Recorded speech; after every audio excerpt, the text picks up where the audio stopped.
Hi everyone, welcome to my channel and to today's video where I'm going to unbox and review a budget brand of soft pastels. It's not the first budget brand that I've looked at here on my channel, but this one is from Lightwish, so I'm going to show you how they perform compared with some of the more expensive brands, in particular my favourite brand of all, Unison soft pastels. So if you find this helpful, then please do hit subscribe here on YouTube. Also, if you've tried these pastels, I would love to hear what you think in the comments below.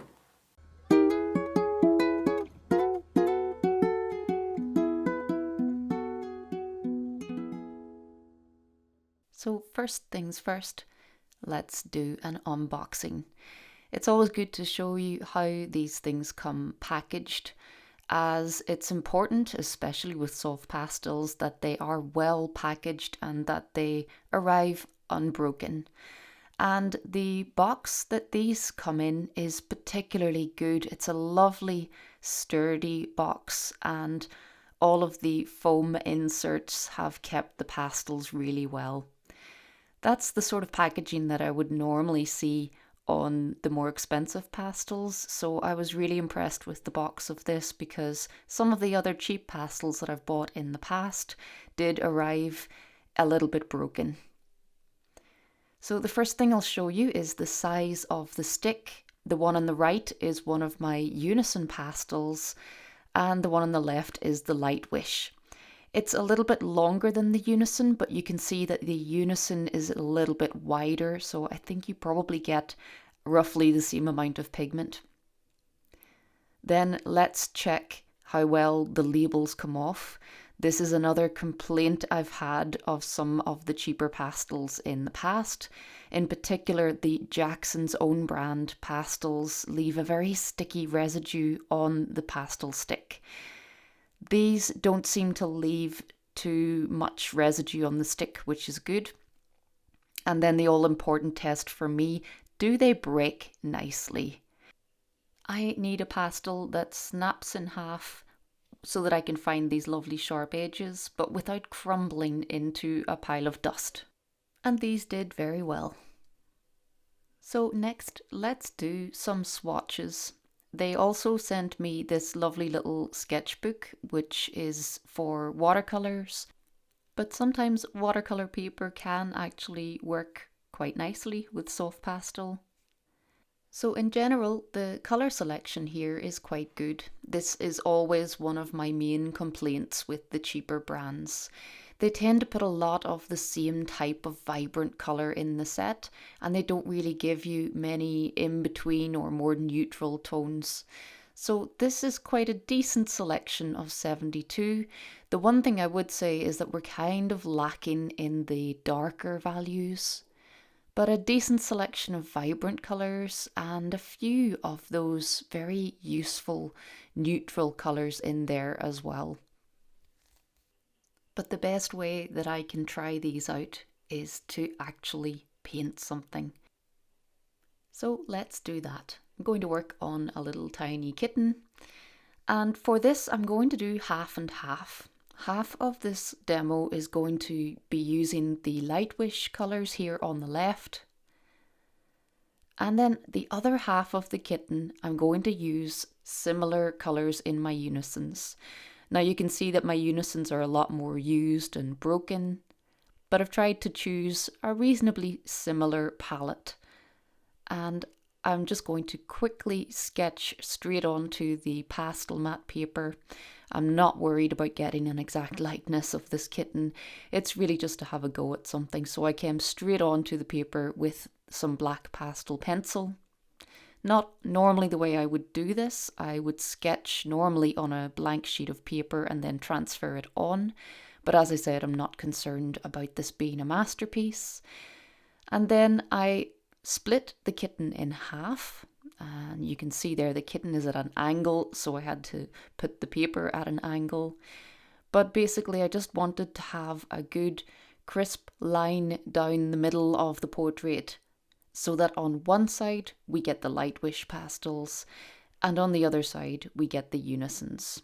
So I start with the Lightwish And the texture of these is actually fantastic. They feel really similar to the Unisons or Mount Vision, Jack Richardson, Blue Earth.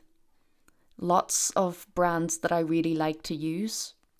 And to be honest, the texture of these feels just as good, which is unusual for the cheaper brands because normally they use more binder in the mix, and binder tends to make things hard and scratchy. So they've done a very good job with the texture of these pastels. The only thing I found was I was missing extra brown tones. So if I were painting animals with this set, I would really miss some extra browns in particular. So here is the Unison side. I chose a very similar blue for the background so you can barely notice the divide. And as I start to work down this right side of the kitten's face, you will start to see that division line disappear. And really, the texture of the pastels was great because you don't really notice a big difference between the two sides when I'm finished. And the colour selection that's there was very good. As I said, I just was missing a few of the more neutral tones, and especially some of the earthy brown tones. But in terms of usability and just wanting to get a feel for what soft pastel is like, the Lightwish were actually really surprising. Their texture was very smooth, very buttery, and not dissimilar to the Unison sticks that I love to use. So the main difference, I think, is probably going to be in the Lightfast quality of the Lightwish pastels, because there's no way they could possibly have made these this cheap by using high quality pigments. And the more expensive pastel brands use very good quality pigments, a very small amount of binder, and it's those high quality pigments that stand the test of time. The cheaper brands tend to use synthetic dyes, and these fade very easily. So I decided to do a test. I am going to test these colours over the coming months. I'm going to expose some swatches of both Unison and Lightwish pastels. I chose some of their more vibrant colours because these tend to fade the quickest. And I've just chosen similar values in both Lightwish and Unison, and I'm going to leave these out for a few months in the sunshine and see what happens. So I'm also going to expose the kitten demo because I want to see, does one half fade while the other doesn't? That's certainly what I expect to happen, so we will see.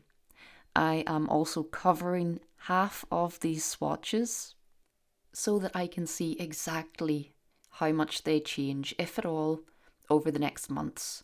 So here they are going in my sunniest window, and I'll share these results with you further down the line. I just want to quickly mention a couple of other budget pastels which I have actually reviewed here on my YouTube channel. These are the Marie's pastels, and they were decent, they were okay, but my main grumble here was the selection of colours that you get. You just don't get a very good range of colours, and it's all very much repetition, so a lot of repeats of the same colours, like lots of yellows that you won't need that many of. And then also the Paul Rubens, which I reviewed quite recently. These are a smaller pastel. They didn't come as well packaged, so some of them actually broke in transit, but the texture of them was okay. However, these Lightwish pastels that I'm trying today have to be the closest in feel to any of my favourite expensive brands. So let's have a look at the overall pros and cons. The first pro is the price of these. They are so much cheaper than the more expensive brands, I've mentioned some of those reasons why they're cheaper, but certainly if you're just looking to dip your toes in this medium and have a go, you really can't say anything negative about the price of these. The texture of these is soft, but not too soft and crumbly. They are quite buttery, similar to the Unisons and a lot of the other brands that I really like.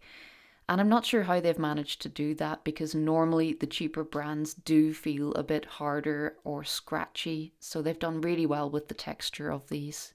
They are a good size, so again, you're getting very good value for your money. They're quite similar in size and shape to the Unisons. The colour selection is pretty good. We get a decent range of colours, and this is something that has improved hugely since some of the earlier cheap brands that I tried. They break really well, which is something that I need to do all the time, and they don't crumble into a pile of dust when I break them in half. And of course, to break a pastel, you've got to take the paper off, and thankfully the labels don't leave a messy residue on the pastel stick. And lastly, they were really well packaged. I was very impressed with how these arrived. The box is really nice to keep them in, and it ensured that they arrived all in one piece. So what is the catch here? And I would say that the main one will be how light fast or how not light fast these are. As I mentioned earlier, there's no way that at this price they could have high quality pigment in them. They've got to be made with the synthetic dyes, and lots of these are very problematic and they just don't stand the test of time. So for practicing with, for having a go at this medium, great. But I would not be recommending these for anything that you want to last very long. And to be honest, I won't be using these in any of my work, mainly for that reason. But maybe for planning a colour palette or for teaching a workshop and bringing some extra supplies for students to use, these definitely have a use somewhere. I just would be wary to use them in anything that I want to last. They are not sold individually, so if you run out of one or two of the colours, they can't be bought outside of these sets. They have this time named the colours, which is nice. Previous sets that I've tried didn't even have code names for the colours, but it would be nice if you could purchase the sticks individually. And within the 72 set that I was trying, there was a decent selection of colours, but at the same time not quite enough for painting most animals. If that's what you're looking to paint, you'll be missing quite a few brown tones, and I was definitely missing some of my regular Unison colours. So not a bad selection of colours here, but not quite enough for painting a lot of animal portraits. And certainly one of the things that it was missing were some extra dark values. And that is the case with a lot of the cheaper sets. They'll have very good vibrant colours, but perhaps not that many of the darker values, which the more expensive brands really excel with. But hey, at this price, you can't really complain. If you're just looking some pastels to have a mess about with, I would definitely recommend these. My advice is to get yourself some decent pastel paper. Don't scrimp on the paper. If you use these pastels on a decent pastel paper, you will have a very good time. So that is just about everything that I can tell you about this brand, I think. And I hope that you found this helpful, and also that it maybe shows you don't have to let your budget stop you from getting into soft pastel. Just be aware of the light fast issues, and it's definitely something I would be concerned about if I were using these pastels in my professional work. And I will check back in with you again in a few months' time once we've had summer here and my pictures in the window have had a little bit of sun exposure, I'll be very interested to share those results with you. So if you did find this helpful, please do remember to hit subscribe. Check out all of my other playlists here on YouTube. Keep an eye out on my channel for the results from this Lightfast test, of course. And then if you would like to learn from me with in-depth tutorials, real-time demos, please go and check me out over on Patreon.